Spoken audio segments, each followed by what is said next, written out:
குரு உபதேசம். இது மகரிஷியினுடைய குரு உபதேசம். அம்மா அப்பா நம்ம அம்மாவனுடைய வயத்திலே நம்ம கருவாக உருவாயிட்டோம். அந்த இடத்துல இறைவனுடைய உபதேசம் நமக்கு நம்மளாம் யாருன்னு கேட்டிங்கன்னா, இங்கே உட்காந்துருக்க நம்ம அத்தனை பேரும் யாருன்னு கேட்டிங்கன்னா, நம்ம எல்லாருமே இரு பிறப்பாளர்கள். இங்கே உட்காந்துருக்கோங்க அத்தனை பேருமே. ஏன்னா ஒரு பிறவி தானே நான் எடுத்தேன், 2 பிறவை எடுத்திருக்கீங்க நீங்கள்லாம். இப்போது நம்மெல்லாம் 2 பிறவை எடுத்துமா இப்போது. ஆனால் நம்ம எல்லாம் 2 பிறப்பாளர்கள். துவதஞ்சன் அப்படின்னு சொல்கிறாங்க வேதத்தில். தாயினுடைய கருவறையிலே கருவாக இருந்து குழந்தையாக பிறந்தது ஒரு பிறவி. நம்மெல்லாம்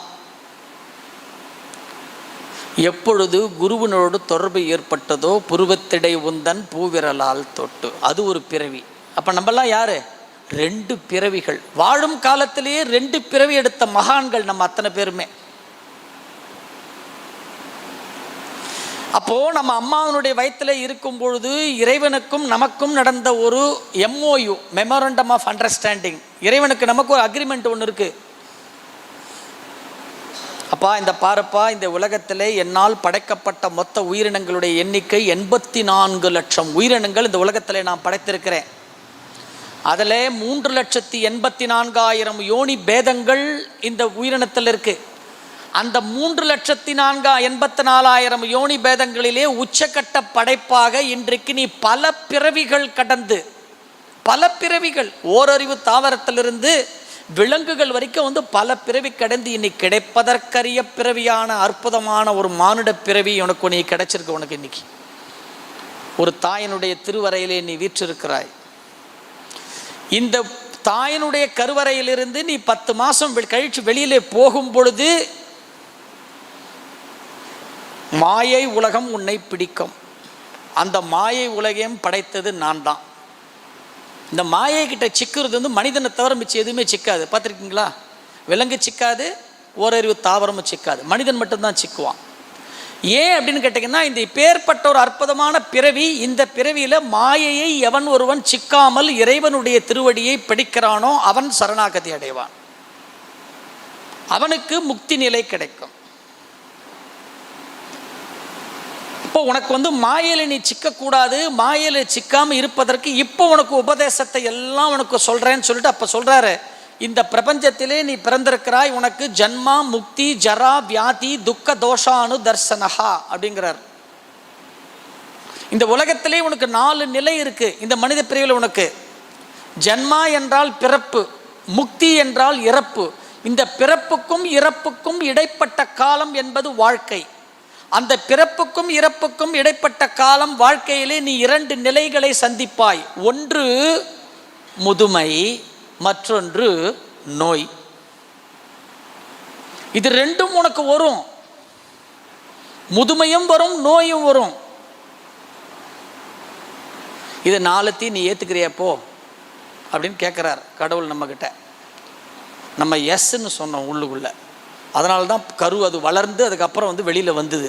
நம்ம எல்லாரும் இன்றைக்கி அழகாக இங்கே உட்காந்துட்டு இருக்கோம். பொட்டி பாம்பாக உட்காந்து, ஐயோ இவங்களா இது அப்படின்னு நம்ம எல்லாரும் இன்றைக்கி இங்கே உட்காந்துட்டு இருக்குமே. இந்த பிறப்பு, முதுமை, நோய், மரணம், இந்த 4த்தையும் கடவுள்கிட்ட ஒத்துந்துட்டு இன்றைக்கி இங்கே பவானி அருவி திருக்கோயில் இங்கே பசவேஸ்வரர் கல்யாண மண்டபத்தில் இங்கே உட்காந்துட்டு நான் பிறப்பை மட்டும் ஏற்றுக்கிறேன்ப்பா, முதுமையை நான் ஒத்துக்க மாட்டேன், நோயை நான் ஏற்றுக்க மாட்டேன், மரணத்தை நான் ஏற்றுக்க மாட்டேன்னா எந்த விதத்தில் நியாயம் இல்லையா? அங்கே உள்ள ஒத்துட்டு தானே வந்திருக்கோம் நம்ம இந்த பிறவியை. என்னமோ இங்கே நம்ம ஒத்துக்க மாட்டோன்னா, ஒரு குழந்தை பிறந்தனா உடனே நம்ம என்ன கேட்குறோம்? ரொம்ப சந்தோஷம், எப்போ ட்ரீட்டு, என்ன குழந்தைன்னு கூட கேட்க மாட்டோம். அப்படியா, ரொம்ப சந்தோஷம், எப்போ ட்ரீட்டு, எப்போ பார்ட்டி அப்படின்னு கேட்குறோம். நம்ம அப்படி தானே கேட்குறோம். எனக்கு முதுமை வந்துருச்சுன்னா யாராவது எப்போ ட்ரீட்டுன்னு கேட்குறோமா? நோய் வந்துருச்சுன்னா கொஞ்சம் ஸ்வீட் கூட, நோய் வந்துருச்சு உனக்கு யாராவது கேட்குறோமா? மரணம் வந்துருச்சுன்னா யாராவது கொண்டாடுறோமா? ஒருத்தர் ட்விட்டரில் ஒரு கேள்வி கேட்குறார். அந்த உலகத்தில் நீங்கள்லாம் எதை நினச்சி கவலைப்படுறீங்க? இன்றைக்கி உலகம் போயிருக்கின்ற நிலையில் நீங்கள்லாம் எதை நினச்சி கவலைப்படுறீங்க? எல்லாரும் ஆன்சர் பண்ணுங்கன்றார். என்னுடைய எதிர்காலத்தை நினைத்து கவலைப்படுகிறேன். என் பசங்க நான் சொன்ன பேச்சே கேட்க மாட்டேன்றாங்க, அதை நினைத்து நான் கவலைப்படுகிறேன். என் மனைவியை பற்றி கவலைப்படுகிறேன். என் கணவனை பற்றி கவலைப்படுகிறேன், சொந்தமாக வீடு இல்லை என்று கவலைப்படுகிறேன், வேலை சரியாக அமையவில்லை கவலைப்படுகிறேன். இப்படி பலவிதமான தனக்கு இருக்கிற கவலைகளை ஒருத்தர் அதை எதிர்க்க சொல்கிறாங்க. ஆனால் இதெல்லாம் 0.5%, 1%, 1/4%, 2% இப்படி தான் வருது. ஆனால் 33% அதிகமாக கவலைப்படுறவங்க ஒரே ஒரு விஷயத்துக்கு தான். என்ன தெரியுமா? எனக்கு தலைமுடி நரைச்சி போச்சுன்னு கவலைப்படுறேன். 33%. பாருங்க, எதுக்கு நம்ம கவலைப்படுறோம் பாருங்க. தலைமுடி நரைச்சி போச்சுன்னு கவலைப்படுறோம், ஆனால் நோய் வந்தால் கவலைப்படுறது. என்ன பண்ணுறது? அதுதான் களின்னு சொல்கிறது. அன்பர்களே, அந்த கொஸ்டின் சொல்லியிருக்கேன் பாருங்க. நோய் வராமல் தடுக்க முடியுமா? கடவுள் எனக்கு உள்ளே இந்தந்த நோய்களை வைத்திருக்கிறார். நம்ம நேத்தே பார்த்தோம். இந்த மூச்சு கணக்கில் இது வெளிப்படும், இந்த மூச்சு கணக்கில் இது வெளிப்படும். ஒவ்வொன்றா நல்லதும் நடக்கும். அதில்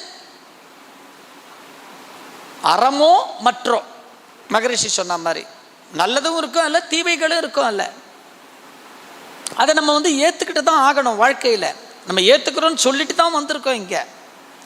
அப்புறம் இங்கே நம்ம முரண்டு பிடிக்க முடியாது. இங்கே நம்ம முரண்டு பிடிச்சோம் அப்படின்னு சொன்னால் இன்னும் 2 மடங்கு அதிகமாக கிடைக்கும். எது கிடைக்கும்? நோய்கள். உடல் சார்ந்து மனம் சார்ந்து இன்னும் அதிகமாக நமக்கு கிடைக்கும். அப்போது இந்த உடலிலே நமக்கு நோய்கள் என்பது இந்த உடலிலே நமக்கு இருக்கிறது. முதுமை என்பதும் நமக்கு உள்ளே இருக்கிறது, மரணம் என்பதும் நமக்கு உள்ளே இருக்கிறது. ஆனால் அப்போ என்ன சொல்கிறாங்க? நீ வாழும் காலத்திலே ஒரு குருவை பிடித்தால், சொல்கிறாங்க பாருங்க, வாழும் காலத்திலே ஒரு குருவை பிடித்தால் அந்த குருவனுடைய கொள்கைகள் மீது ஆழ்ந்த ஈடுபாடும் குருவின் மீதும் அசைக்க முடியாத நம்பிக்கையும் வைத்து குரு வழியில் நின்று நீ அவருடைய கொள்கைகளை கடைபிடிப்பாயே ஆனால், அதை தான் சொன்னாங்க, தெளிவு குரு உரு சிந்தித்தல் தானேன்னு சொன்னாங்க கடைசியில். திருமூலர் பாடல் அம்மா சொன்னது அதுதான். அந்த வழியில் நீ நிற்பாயே ஆனால் இந்த நோய், இந்த முதுமை, இந்த மரணம், இந்த 3மே நமக்கு ஒரு பிறப்பு இருக்கும்போது எப்படி ஒரு நல்ல நிலையில் இருந்தோமோ அந்த நிலையிலேயே நம்மளால் இருக்க முடியும். அந்த நிலைக்கு நம்மை அழைத்து செல்வது தான் இந்த சித்தர்கள் யோக காயகல்ப பயிற்சி. அதுதான் நம்ம டைரக்டாக காயகல்ப பயிற்சி இப்படி சொல்லிட்டோம்னா நம்மெல்லாம் ஏற்றுக்க மாட்டோம். நமக்கெல்லாம் என்ன பழக்கம்னு சொன்னீங்கன்னா, ஒரு கதையை ஒன்று சொல்லி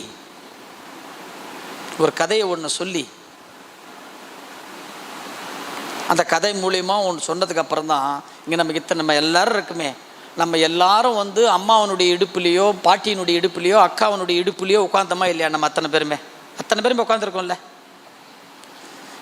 எத்தனை பேர் அவங்க நமக்கு ஊட்டின சாப்பாடை எத்தனை பேர் எனக்கு சாப்பாடு விட்டு கரெக்டாக சாப்பாடு அவங்க கலக்கிறதுக்கு முன்னாடியே வாயை திறந்துன்னு எத்தனை பேர் ரெடியாக இருந்திருக்கோங்க? கிட்ட எடுத்துகிட்டு போனாலே வாயை என்ன பண்ணுவோம்?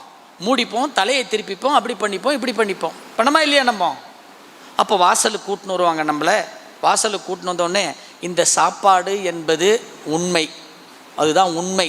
சாப்பாடு என்பது உண்மை. இந்த உண்மையை நமக்கு டைரெக்டாக கொடுத்தா நம்ம ஏற்றுக்கவே மாட்டோம். அப்போ என்ன பண்ணுவாங்க? அம்மாவோ அக்காவோ பாட்டியோ, அதோ பாரு நிலா, ஆமாம், நம்ம உடனே ஆணுவோம். டக்குன்னு உண்மையை கொஞ்சம் உள்ளே தள்ளிடுவாங்க. அதுக்கு உள்ளே ஒன்று இருக்குது பற்றியா, ஒரு பூதம் இருக்குது பார் அப்படின்வாங்க. அப்படின்வாங்க. திருப்பி 2வது ஒன்று உள்ளே தள்ளுவாங்க.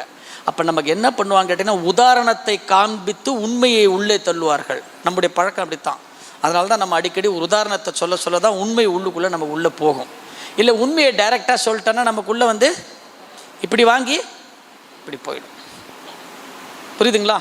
அப்போது காயகல்ப பயிற்சியை நம்ம செய்தால் உடலிலே நோய் வராமல் தடுக்க முடியும், முதுமையை தவிர்க்க முடியும், மரணத்தை வெல்ல முடியும். மரணத்தை வெல்ல முடியும்னு என்ன அர்த்தம்?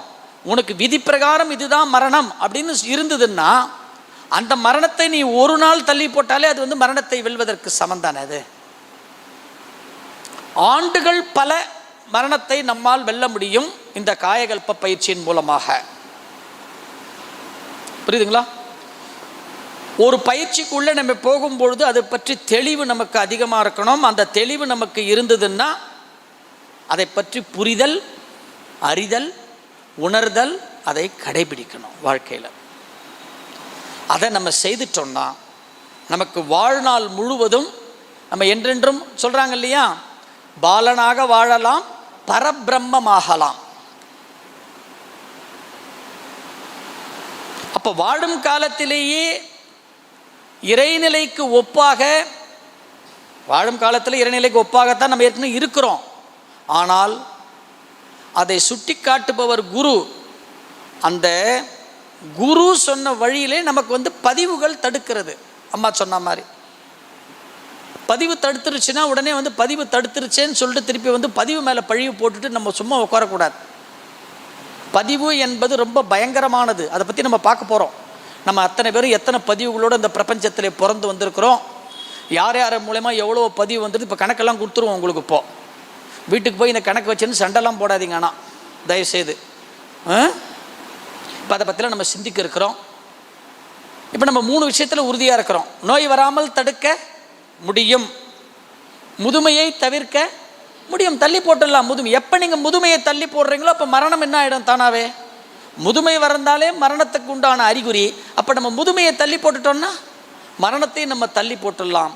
அதனால தான் இந்த காயகல்ப பயிற்சிக்கு இன்னொரு பேர் என்ன கேட்டிங்கன்னா, மரணமில்லாத பெருவாழ்வு, சாகா கலை. சித்தர்கள் சொல்கிறாங்க சாகா கலை இந்த காயகல்ப பயிற்சி. அப்பேற்பட்ட ஒரு அற்புதமான பயிற்சி இன்றைக்கி நம்ம சிந்திக்க போகிறோம். இப்போ அடுத்தது பார்த்தீங்கன்னா இப்போ அடிப்படை தத்துவம். இந்த 5 கொடுத்துருக்கோம் பாருங்க. பருவுடல், ஜீவவித்து குழம்பு, ஜீவ உயிர், ஜீவகாந்தம், மனம். இந்த 5 தான். இந்த பருவுடல், ஒரு மனிதனுடைய பருவுடல் நல்லா இருக்கணும் அப்படி என்றால் அந்த உடலிலே இருக்கின்ற விந்துநாதத்தினுடைய தரமும் திறமும் நல்லா இருந்தால் தான். விந்துநாதத்தினுடைய தரமும் திறமும் நன்றாக இருந்தால் அந்த உடம்புல எது நல்லா இருக்கும்? உயிர் நல்ல ஆரோக்கியமாக இருக்கும். எந்த உயிர் ஆரோக்கியமாக இருக்கிறதோ அந்த உயிர் உடல் முழுக்க ஓடும் பொழுது அதிலிருந்து அலைகளாக உருவாகின்ற ஜீவகாந்தம் அதிகமாக இருக்கும்.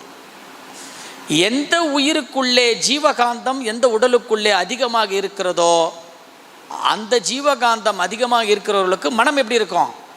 தெளிவாக, அமைதியாக இருக்கும். அப்போ இந்த 5ம் அடிப்படை. இப்போ பருவுடல்னு பார்த்தா நமக்கும் இருக்குது, விலங்குகளுக்கும் இருக்குது.